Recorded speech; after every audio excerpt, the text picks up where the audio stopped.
Welcome to the Deep Dive, where we take your stack of sources and distill the pure knowledge, giving you the high-value insights you need, fast. Uh-huh. Today, we are opening up a time capsule, really, back to 2007. We're analyzing one of the most, polarizing and influential books of the digital age. You're talking about Timothy Ferriss's The 4-Hour Workweek, Escape 9 to 5, Live Anywhere, and Join the New Rich. Exactly that one. And this book, it didn't just sell copies, it really sparked a global movement, fundamentally challenged how millions thought about work, money, time. So, you want to understand its core philosophy, right? Where did it come from, its origins, and why did it get such, intense praise, but also really sharp criticism? That's the mission today. We're digging into it. Absolutely. We're trying to cut through all the noise, look at the sources, and figure out what the actual blueprint for this lifestyle was. Right. So before we get into the tactics, the practical stuff, we need to define the book's big idea, this concept of lifestyle design. What exactly is that? Okay, yeah. So it's basically a direct rejection of the traditional corporate path. What Ferriss called the deferred life plan. Deferred life plan. Meaning, the usual trajectory. Work, grueling 50-hour weeks for decades, 40 years maybe. Take hardly any vacations, save obsessively. And then maybe, if you're lucky, you get to relax and travel when you're 65. Exactly. And the book just argues, why wait? There's no need to accept that, especially, in unpredictable economic times, that retirement might not even happen. Right. So the argument is don't defer your life. Yeah. Take, what did he call them? Mini retirements. Take them now repeatedly. Precisely. And this is where the idea of the new rich comes in. It's key. Okay. Define the new rich for us. Well, it's not about traditional wealth metrics. It's not having the fanciest title or the biggest paycheck. The new rich, they value a different currency. Time and mobility, that's their currency. They prioritize being able to work from anywhere, geographical independence, and having the time to actually pursue passions now, not later. So it's less about just making more money and much more about optimizing your freedom. It's entirely about optimization, that freedom you want. The book says it's achievable now, but, and this is the catch, only through really radical systemization and, frankly, ruthless efficiency. Okay, let's unpack that a bit, the origin story. Because this whole philosophy, it didn't just appear out of thin air, did it? It came from a pretty rough place for Ferriss himself. It absolutely did. The sources are really clear on this. The catalyst was his own frustration. He was running his own company, Brain Quicken, a sports nutrition supplement business. Right. And he wasn't enjoying it at all. He was working like 14-hour days, constantly chained to his email, totally stressed out. The irony wasn't lost on him, selling vitality while burning out himself. So his solution wasn't, say, hiring more people in the office. Yeah. It was something more drastic. Much more drastic. It was to radically remove himself from the day-to-day grind, the chaos. The turning point was a 3-week sabbatical he took to Europe. It was during that trip, and then more travels in Europe, Asia, South America. He realized he could actually run the company fine without being physically there, without being constantly plugged in.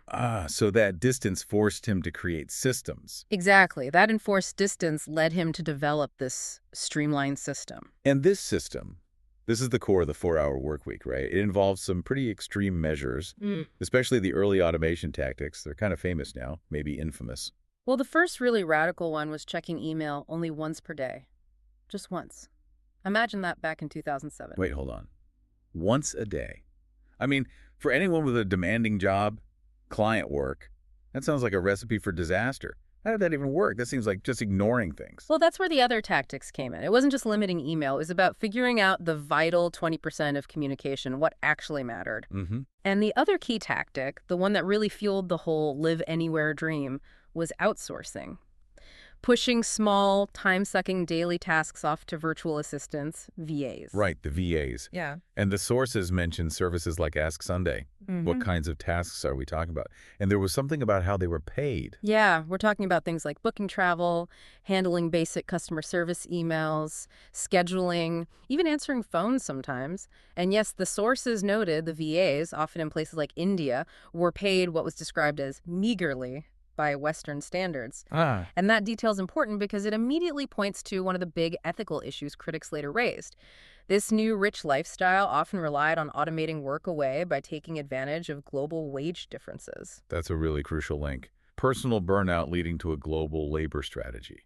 Yeah. And something else, the book didn't start as a book, right? It came from a university setting. That's right. The actual blueprint, the structure, it took shape when Ferriss was giving lectures on high-tech entrepreneurship at Princeton, Well, actually. yeah, okay. Yeah. He basically used his own story, automating his company, designing his lifestyle as the case study for those talks. And they went over so well, he realized, hey, this could be a book. And a book it definitely became. Which brings us to segment 2, because this personal system exploded into a global thing. 4 years on the New York Times bestseller list. Translated into 40 languages. Over 2.1 million copies sold. I mean, that kind of success tells you something. These ideas must have hit a nerve, tapped into some deep dissatisfaction with modern work. Oh, absolutely. People were desperate for an escape hatch. One source put it really well, saying Ferriss tapped into this critique of workers' slavish devotion to corporations. People were starting to question, why sacrifice decades for a paycheck that barely keeps up, let alone gives you real freedom? So let's get specific then. Beyond the once-a-day email check, what were the actual practical steps? The book sold because it offered actions. What core techniques did outlets like USA Today highlight? Well, the whole system is summarized by that acronym, DEAL, but the core optimization techniques were really threefold. Okay, break those down for us. First, applying the 80-20 principle, the Pareto principle. Like 80% of results from 20% of effort. Exactly. So rigorously analyze everything you do. Focus only on that vital 20% of tasks or clients that bring in 80% of your results, your income, anything else. You ruthlessly eliminate it or automate it. Makes sense for business owners. But the second technique, selective ignorance.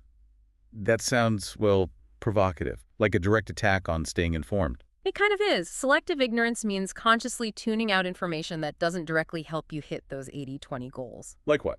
Like news media, non-critical work emails, maybe even certain phone calls. It's a deliberate choice to be, poorly informed about anything that doesn't immediately impact your bottom line or your lifestyle goals. Wow. That takes some serious confidence. Most people feel like they have to be glued to news feeds, Slack channels, just to keep their job. Ferriss said, basically, opt out. Total focus. That was the idea. And the third practical technique was farming out chores, life admin stuff. Which brings us back to the VAs. Right. The rule is simple. If a task costs you less to outsource, then the value of the time you save or the income you could earn in that time, outsource it. Immediately. And the book expanded over time, right? Added more tools. It did. The later editions realized the initial blueprint was, let's say, aggressive. So they added specific templates, case studies from people who'd actually used the system, doubled their income, things like that. What kind of templates? Crucially, templates for getting rid of email, negotiation scripts for talking to your boss or clients about working remotely, and just practical shortcuts for living like a diplomat or millionaire without being neither. It was all about maximizing that perceived wealth and mobility with minimum actual effort. Okay, here's where it gets really interesting for me. The cultural impact. Yeah. Because this book didn't just sell, it seeped into everything. Its influence is undeniable, yeah. It became shorthand for, radical life hacking. We even saw direct references in pop culture. You remember The Office? So force? There was that 2011 episode, Lotto, Daryl, the warehouse foreman. He reads the book after not getting a promotion and basically uses it to figure out how to do way less work. Huh. Yes. That perfectly captures how people saw it, like gaming the system. Exactly. It crystallized that popular interpretation. But maybe the most surprising example, the one that shows how deep this went, involves a huge name from the tech world. You mean the Jimmy Wales story? Co-founder of Wikipedia. That's the one. It's pretty telling. It really is. He admitted that after reading the book, he secretly took one of those mini retirements, moved to Buenos Aires for a whole month just to try the concept out. Wow. So it wasn't just for, struggling entrepreneurs. Even established high-level tech figures were trying this stuff. It showed the philosophy had broad appeal, definitely. But this raises a big question, and we really need to spend time here. How does a book become so successful, so influential, and yet attract such intense criticism? The sources show a really mixed reaction. Yeah, the critique is just as important as the hype, and it comes from several different angles. Maybe the biggest one is the irony surrounding Ferriss himself. The fact that he works more than 4 hours promoting the book. Exactly that contradiction. The New York Times pointed out he spends way more than 4 hours a week blogging, promoting, speaking, what he called evangelizing the message. Right. So if the guy who invented the system has to work, say, 40-plus hours a week just to keep it going and promote it, What does that really say about how practical or sustainable it is for the average person? It suggests the 4-hour part is maybe more marketing hook than reality. That's the core of that critique. It feels like a fundamental contradiction. But there were also criticisms about the actual content, especially the attitude towards work itself. What do you mean? Well, Wired magazine had a pretty harsh take. They called the writing formulaic and said basically every idea was pushed to an extreme, maybe a reckless extreme. Okay. But the deeper criticism was about the view of work. The book presented, and I'm quoting roughly here, no sense of work being anything more than a paycheck. It just dismissed any idea of finding meaning or satisfaction in your job. Work was just an obstacle to minimize.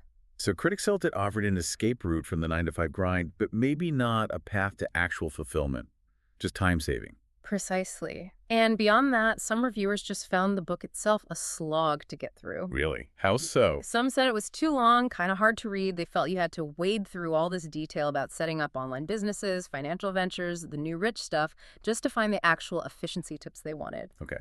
And finally, let's circle back to the ethics angle we touched on earlier, particularly this idea of becoming an expert quickly. Jacobin had something to say about that. Yes, this was a major flashpoint.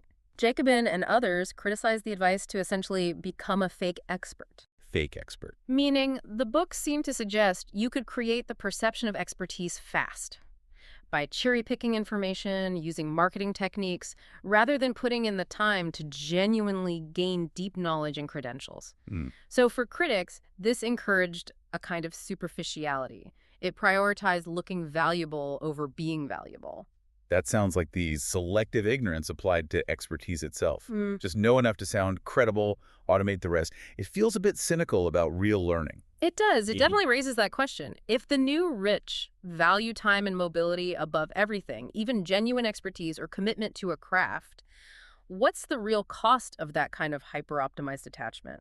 Okay, so to summarize this for you, the listener, the 4-hour work week, despite all the debate, it really offered this potent, maybe problematic blueprint for changing how we see work and life. Yeah, a practical, systemized escape route from that deferred life plan, using automation, outsourcing, selective ignorance. So what does this all mean for us now, looking back through these sources? Well, I think the real challenge the book throws down isn't literally hitting 4 hours. That number itself is debatable. It's more about forcing us to critically rethink what we spend our time and energy on, what knowledge, what tasks are truly essential. Right. That tension, between optimizing your life versus maybe sacrificing depth or vocational meaning, that's still incredibly relevant today, maybe even more so with technology making remote work and outsourcing so easy. Absolutely. Since the book came out, tech has just supercharged those possibilities. Which leads to a final thought. Go on. If Ferriss himself, the inventor, had to spend countless hours evangelizing the message, effectively breaking his own rule, what's the true, maybe hidden cost of actively participating in this heavily marketed new rich lifestyle? That's a good question. Something for you to think about as you maybe rethink your own work week.